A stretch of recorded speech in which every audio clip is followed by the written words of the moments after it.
without further ado, so I'd like to invite Dani Lindley-Klassen, hopefully I've said that correctly, from Defra, and we're talking about the Spotted Lanternfly, Pests on the Horizon. Hi there, Dani, you all right? Hello, yes, I'm good. Thanks for having me.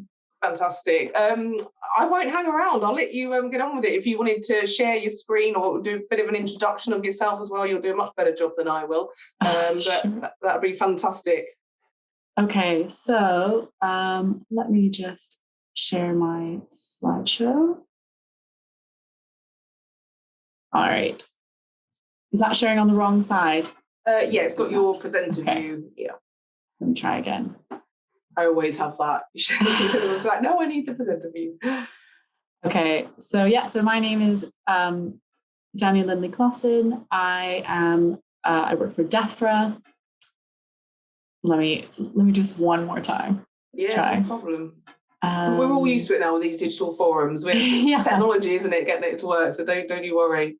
Everyone's patient. There we go. That's the view we need. Is that the better one? That's the good one. Yeah. Okay, thank you. Great. Okay, so so I work for Defra. I'm on the risk and horizon scanning team. This is something that we are worried about coming into the UK. So this will be a very UK-centric view. Sorry for everyone else, but it is something that will be on the horizon, I think, in other countries in the next bit. So spotted lanternfly is in the hemipteran order. So this is related to aphids, shield bugs, tree hoppers, plant hoppers, things like that. So it's originally from China. So it came from China, it moved to Korea in 2004, and then in 2014, it hopped over to the States. So there was a breeding population found in Pennsylvania. And as you can see, it has moved throughout the states. So it's now in a number of states, and it is increasing every year, its distribution. And there's a couple of reasons for that, and I'll talk about them. So the damage that it does is mainly to vineyards. That's the big one. And the reason we're worried about it, I'll show in the next slide. So just make sure you know that it's in the northeast of the US. It came from China and then spread to South Korea. So this is a Geiger climate classification map. So we use this in my area of work just to compare climates. So you can see there's the UK, there's Europe. Our climate classification is CFB. So you can see that's the right kind of green color. And then if you look at the US, it is similar, but it is CFA. So slightly different climate, but pretty close. So why are we worried in the UK? So we used to think it could only live on Tree of Heaven, which is a tree that was brought over to the UK in the 1700s, early 1700s, from China. They thought it was a rubber tree. It wasn't.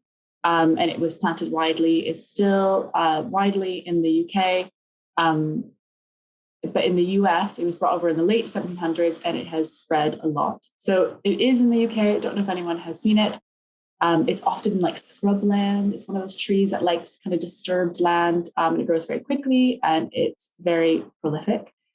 So spotted lanternfly we thought it only could live on Tree of Heaven. It can live on lots of things. So it's extremely prolific. So it has over 100 hosts. Some of the big ones, so I'll list off some of the big ones just to give you an idea. So it likes Acer, Betula, so that's birch, box, camellia, prunus, it likes hops, juglans, so that's walnuts, malus, so apple, plane trees, poplar trees, prunus of all sorts, as I mentioned, pear trees, rose, willow, blueberry, and grape. So it loves grape the most, and it causes the most damage to vineyards, which unfortunately in the UK, not unfortunately, fortunately, the UK industry is expanding, which is very exciting for us in the UK. But it's a bit unfortunate due to this pest, which has a very strong liking and destructive quality for vineyards. So as I mentioned, it is a prevalent hitchhiker. So there are various reasons of why it's so good at hitchhiking. It can hitchhike on almost anything. So it can come in on concrete. It can come in on stones. It can come in on WPM as wood packaging material. So that's like pallets. It can come in on, machinery or cars. It can come in on, freight. It can come in really on anything. So Let's see if this works. There we go. So this is its host tree, which we thought it could only live on, but we now realize it can live on many things. So this is Tree of Heaven. As I said, it is in the UK. So I've recently moved from York, which is in the north of England, down to the Cambridgeshire area. And in York, there was one tree that I knew of, if you're from York, in Malton. And that was it. But now I'm in the Cambridgeshire area, which is further down south. I see it quite often. It's quite easy to spot. So to me, it looks like a bit like black walnut or stakethorn sumac. But when you crack it, so the leaves have little leaflets, and the leaflets have a smooth margin. And when you crack the leaf, it smells like peanut butter. It's very odd. Some people say it smells like rancid peanut butter. To me, it just smells like peanut butter. And so it can be quite a bit of a smelly tree. So I just have another picture of it just to show it's very fast growing. And yes, as I said, it likes disturbed lands. It's also very hard to kill. So if you cut it, it'll send out suckers, and they can be 50 feet away from the main tree. They're also allelopathic, which means it is poison in the ground. So it stops other plants from growing around it. It's a bit of a nasty tree. We do have it in the UK. So just to be aware, you might see this around now that you have your eyes trained for it. This is why spotted lanternfly is such a good hitchhiker. So if we look at this photo, you can see it looks kind of like mud in the center tree. So those are 4 egg masses, and the egg masses can have, I think it's like 20 to 80 eggs under them.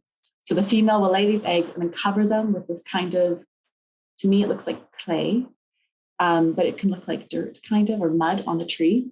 And these are very hard to see sometimes because they lay them on sheltered plates. So you can see that they're on the underside of that top branch. They're often on kind of the sheltered side of whatever the female's laying them on. So here's another picture. So this tree in the center, it looks like lichen, but that's not. That's an egg mass. And again, we have another tree kind of in the crevice of the bark. So yeah, just to keep an eye out, that they might be quite hard to see. Here's another one. So this is just showing the top bit. I hope you can see this on your screens. They have egg capsules, and then the bottom bit, you can see it's covered with this kind of mud thing. And so this is what it would look like if you scraped off the mud. Here it's just showing that it can be laid on anything. So this is rusted metal. And as you can see, it's laid kind of in the sheltered bit of it, which makes it very hard to see. So they can be kind of underneath the lip of like a car, say, something like that. It's quite hard to see. Here it is on stone. So you can see, you might just think, oh, that's just mud on a rock, but it's not. So here is the instar. So as I mentioned, it's in the Neptune order. So it has an egg form. It has instars are stages essentially. So it has these nymphal instars, which are the stages before it reaches its adult form. So the black and white instar, or essentially these nymphs, are one of the early ones. And then as they get later, the photo on the right shows a red, black, and white version. And that's kind of a later nymphal instar. So they get this red coloring for the instar right before they become an adult. And this is just showing they're often kind of groups. So the next photo I'll show you, this is on basil. So this gives you an idea of the size. So the nymphs are quite small. They're quite dark. Don't know what they look like to other people, but to me, maybe they could be weird looking ants or weird looking spiders, maybe. But they are quite odd looking. To me, if you were in the UK and you saw this, you'd think, oh, I don't know what that is. But it just gives you an idea of size. And these are the adults. So the photo on the left shows a whole group of them. They often have these clusters. So they have these kind of pinky gray wings with the dots. That makes them actually quite well camouflaged on trees, depending on the tree and the light. But basically, the photo left shows some of their damage. So this sooty mold that's growing at the base of the tree, lots of mint ferns produce honeydew, which is basically sweet poop. And it falls down and sooty mold will grow on that. And that is a problem for a variety of reasons. So if you're trying to grow something, if you have black sooty mold on your leaves, it might prevent photosynthesis. It might attract unwanted visitors, so wasps or things that like sweet things. And then the photo on the right shows its feeding damage. So they have really strong stylets that can poke through. They're sap feeding, so it creates these kind of open wounds, and that can be problematic for trees. And again, that has sweet things that can attract things you don't want. So the photo on the right also shows ladybirds. So this is just showing you the size difference. So these are quite large adults. I mean, they're quite pretty, but they are quite large. And I think if you saw them, you would think that they are something you hadn't seen before. So this photo is also showing what they look like when they fly. So they have this kind of startled display. So the red underwings are very obvious. So maybe someone might think it's a butterfly. And then they have this really yellow abdomen, especially in the females, it gets quite swollen and even more kind of yellow looking when they're full of eggs. And this again is just showing the feeding damage on a mature tree. So spotted lanternfly in general does not kill mature trees. So they can feed, and I'll show you photos that show the numbers they get up to. But essentially they can weaken a tree, but the real problem is in orchards and vineyards, as I mentioned. So you can just see they just love certain trees, and they don't really know why, but they're often attracted to just one tree in an area, even if all the others are the same species. So the photo on the left obviously is showing an apple tree. So they're feeding on it. So the frass, the honeydew can fall on the fruit and basically make it unmarketable. But the real problem is, unfortunately, in vineyards, they often will kill the vine, the whole tree, and of course, vineyards take quite a long time to establish, and they can be quite old. And this feeding damage can completely kill an entire vineyard. The other problem that you might come across is in people's gardens or yards. So this is an extreme example, but this shows, for whatever reason, they often will love one tree and they will all go there. And it will be just everywhere. And of course, people don't like this. And they attract, as I said, they have this honeydew, it attracts lots of wasps. They're just a bit gross. And so people really might not be very happy to see that. So again, I'm just going to show you, these are the 3 stages that you might see. So on the left, you see the eggs with the covering. So it might look like kind of mud. In the middle shows early instars and late instars. So this black and white or red, white and black coloring. And then the photo on the right shows the adults. So this is a pest that in the UK, we are looking to legislate against. So if you do see it, please contact Defra or someone local, like maybe a university, things like this. And this is probably going to be people who will be calling you to say, I don't know what this is. There's a whole bunch of them near my house. I don't like it, or they're in my house, things like this. And they are quite big. So I think it will be very obvious if people do see them. I just have some interesting videos at the end if anyone has an interest in looking at them. As I mentioned, the US has a huge problem with them right now. And as they spread, there's more and more publicity around it. They're telling, there's a whole campaign, see them, squash them. That's a big one that they have. And they're just very interesting. So to manage Lycorva delicatula, the biggest thing that people can do is to remove Tree of Heaven. So I can show the Tree of Heaven how it looks again, but that is the biggest thing that you can do, is to remove it. And that's the biggest management technique that they're using, as that is the preferred host. They don't need it, but they would prefer it, and they'll go towards areas that have it. But again, this is kind of only at the moment. Tree of Heaven there's a lot of them in the south of England, less in the north. That's all I have to say. Don't know if anyone has any questions.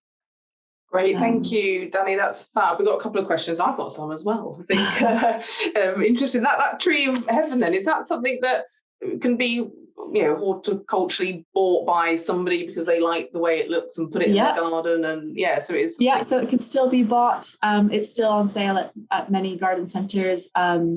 It is very fast growing, as I mentioned. So if people are looking for something at the bottom of their garden to quickly become a tree, it's very often bought for that reason. but I think it is often ripped out as well due to the smell. As I said, I think it smells like peanut butter, but not everyone thinks that. People also say like gym socks, things like this for the smell. And as I said, it's very hard to kill. You have to cut it off, use herbicide, and even then it just keeps coming back and back. So it's a bit of a problem tree. I'm sure I've got some things like that in my garden. I call them the tree. You probably do. They're really hard to get rid of. Honestly, and really hard. Yes, and they just keep shooting up again and again, and they've been brought over for years, and so it's a big problem. I'm going to be going around my garden later just sniffing all the plants. Yeah, breaking it, sniffing. Like, what's she doing? We've got a few questions popped up actually.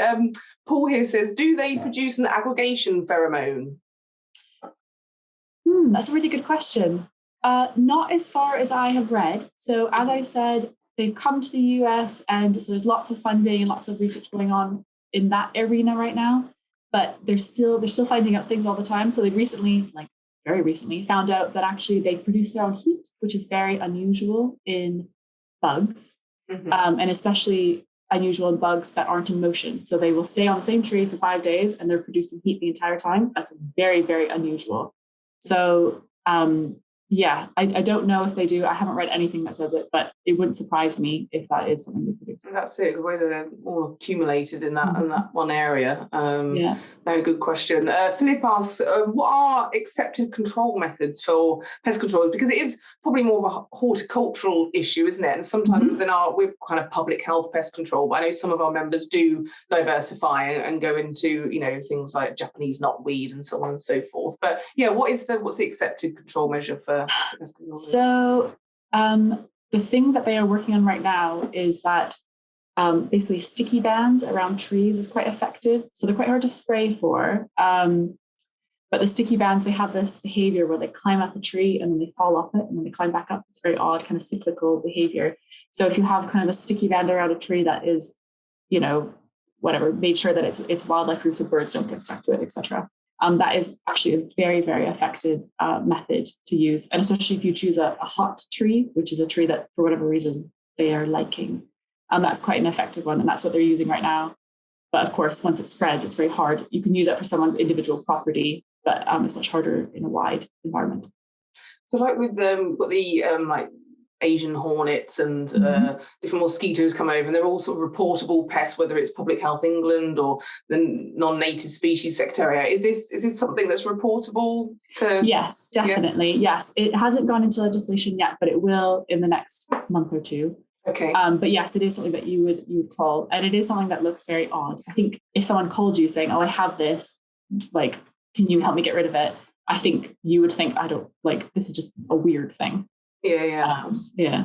Absolutely. I think a lot of again, I use that word horticultural, but pest controllers will sometimes say, look, that's not our area of expertise, and maybe the customer will get in touch with us and we'll try and point them somewhere. But it's interesting to have that knowledge so that we can at least advise people if we can't even treat them. We'll keep an eye out, for that. Yeah, just keep an eye out. Yeah, that's it, and we can communicate it with our members at some point. We've got a good 5 questions coming through, so that's good. We've got another 10-15 minutes left, so that's great.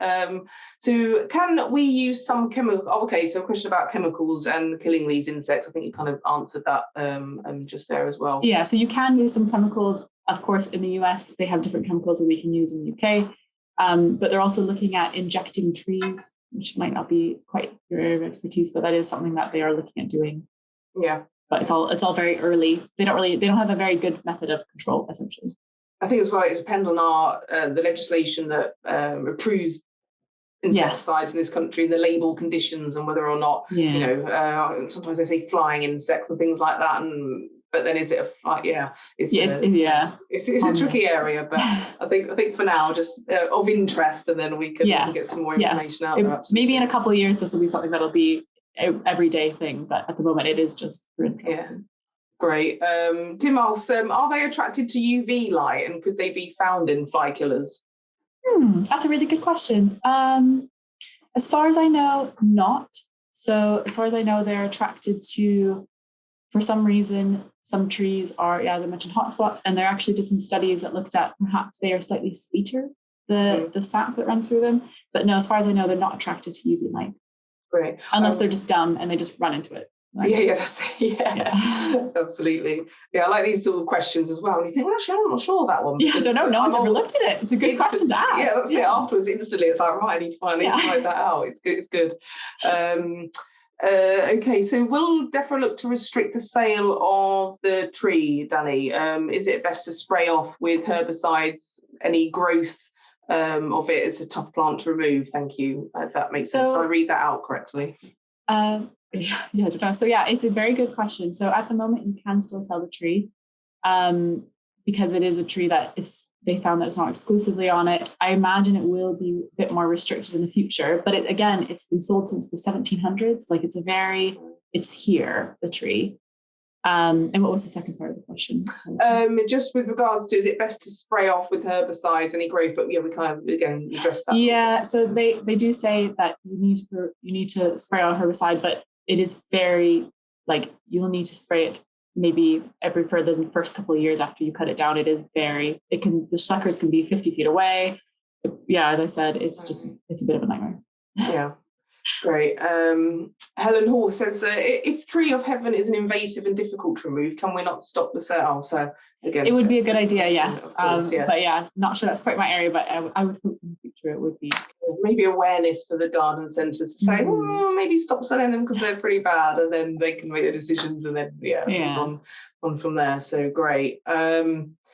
Good. I think that's most of all the questions that we had. I just say some from myself. I think they're really attractive looking. They're really cute, myself. Aren't they? Yeah. Different stages. I think they're lovely. As the adult. I mean, I think while you were talking, I was just having a little look on Defra's website at the species. I think one of the most beautiful insects I've ever seen. Really. They're really pretty. Unfortunately, though, if you watch videos when you see them, they're quite big and they do tend to fly. And so actually, I think the prettiness on a screen, I always think is different than when you have these giant insects flying around. You think, actually, I don't like this. Yeah, when they've been bashing themselves around a little bit, and maybe frayed and discoloured. But is that egg mass on the trees that you showed at the beginning with the mud patches? That's pretty hard to spot, I would guess, even for an expert eye.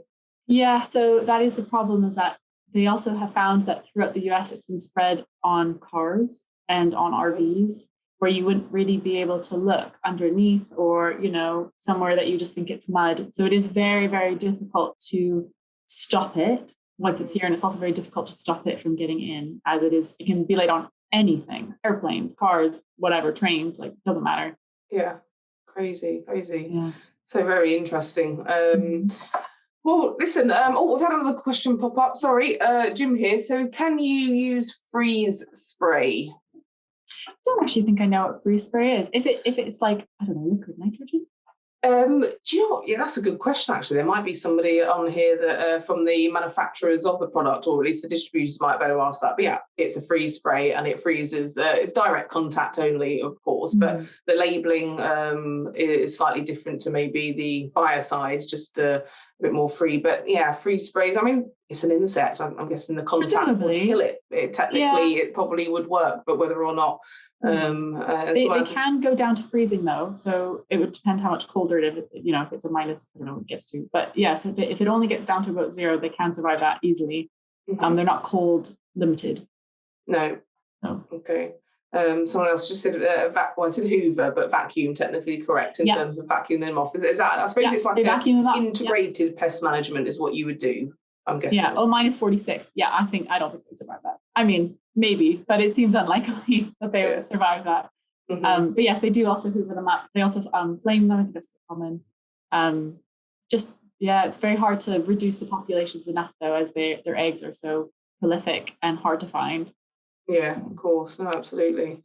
I think they're all the ones on there. So in terms of getting in touch with Defra then, so someone just I can see on the website here there's some information on the species, but Google you and find contact details. Defra. So Google Defra and then report a pest, something like this. It would be very easy to find. And definitely we do want to know. We sometimes get interceptions of dead ones coming in on packaging or something like this, cars. And so it's very, very good to know if you do see it. We definitely want to know. We don't know how it got in, and maybe we need to do more checks on something. Yeah. Yes. Great, fabulous. We've had another question pop up. We've got another 5 minutes left, so that's good. Paul says, if the lanternfly infests Tree of Heaven, trees preferentially could have a good. Hang on a minute. Could having a tree of lantern tree in a vineyard act protectively? I see. So if you had a vineyard, could you maybe put a tree of lantern to kind of attract them away? So it's a novel way.